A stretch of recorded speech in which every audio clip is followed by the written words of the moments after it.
Today, we're going to dig into the official numbers on Victoria's real estate market for 2025.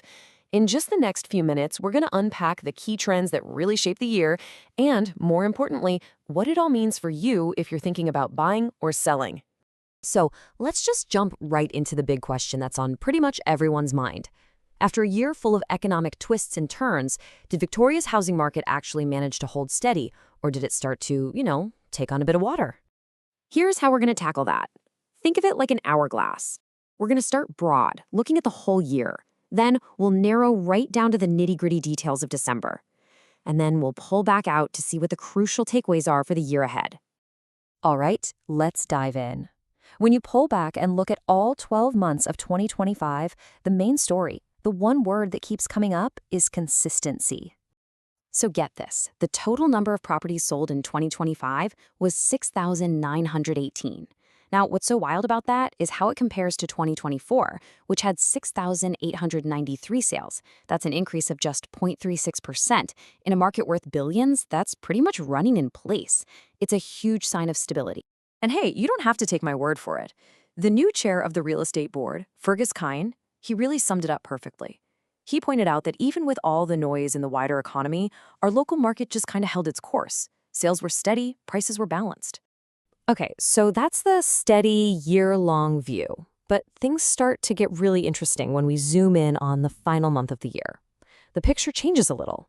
So December did what December usually does, right? A holiday slowdown. Total sales dropped by almost 13% compared to the year before.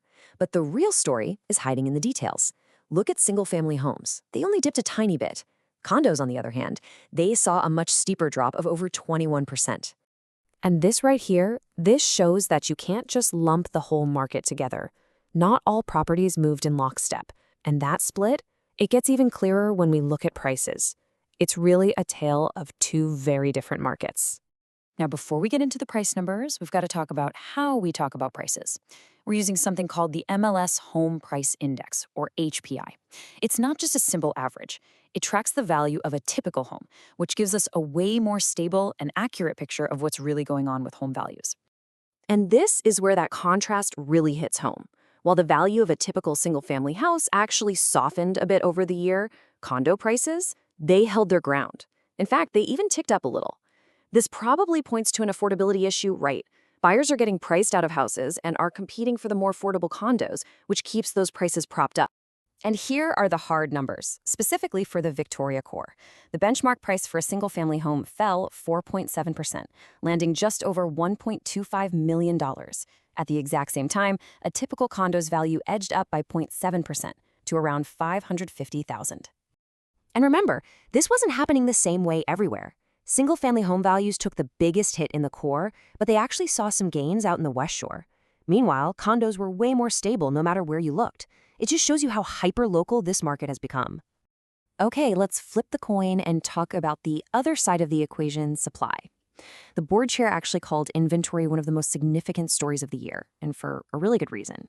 This chart, wow, this chart tells a huge part of the 2025 story.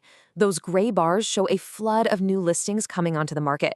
In fact, it was the second highest number ever recorded. When you compare that to the steadier sales numbers in the blue line, you can see how it created a market with way more choice for buyers than we've seen in years.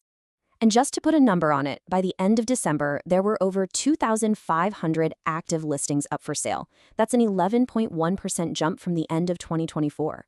What does that mean for buyers? Well, it means more options and way less pressure to make a snap decision. So, with all this new inventory, what did that actually do to the market's balance? Well, we can measure this with a key metric called the sales to active listings ratio. It's pretty simple. A low ratio means it's a buyer's market, a high one means it's a seller's market, and that sweet spot in the middle, that's a balanced market.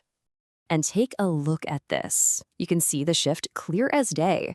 After some bouncing around, the ratio settled firmly into that balanced zone, right between 17 and 28%, and it stayed there for the entire second half of 2025.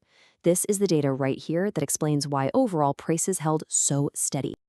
Okay, so we've looked at the stable year, the December slowdown, and the huge story on the supply side. So what does this all mean? What's the big takeaway as we head into the new year? Well, the key advice from the board chair is that in a balanced market like this one, sellers really need a strategy. You can't just put a sign on the lawn anymore and expect a bidding more. It's all about smart positioning. So let's just boil it all down. For buyers, the message is clear. You've got more choice and more time to find the right place. Enjoy it. For sellers, you've got to be sharp. Price your home correctly for your specific neighborhood and make sure it's presented well to stand out. Ultimately, if there's one single thing this 2025 data tells us, it's that you just can't paint the Victoria market with one big brush anymore. The days of a rising tide lifts all boats seem to be over. We're now in a more mature, more nuanced market where knowing what's happening on your street for your type of home is everything. And that really leaves us with the final question, the one that probably matters most to you. Based on everything we've seen, whether you're a buyer or a seller, how are these conditions lining up for your own goals this year? Thanks so much for joining us for this explainer.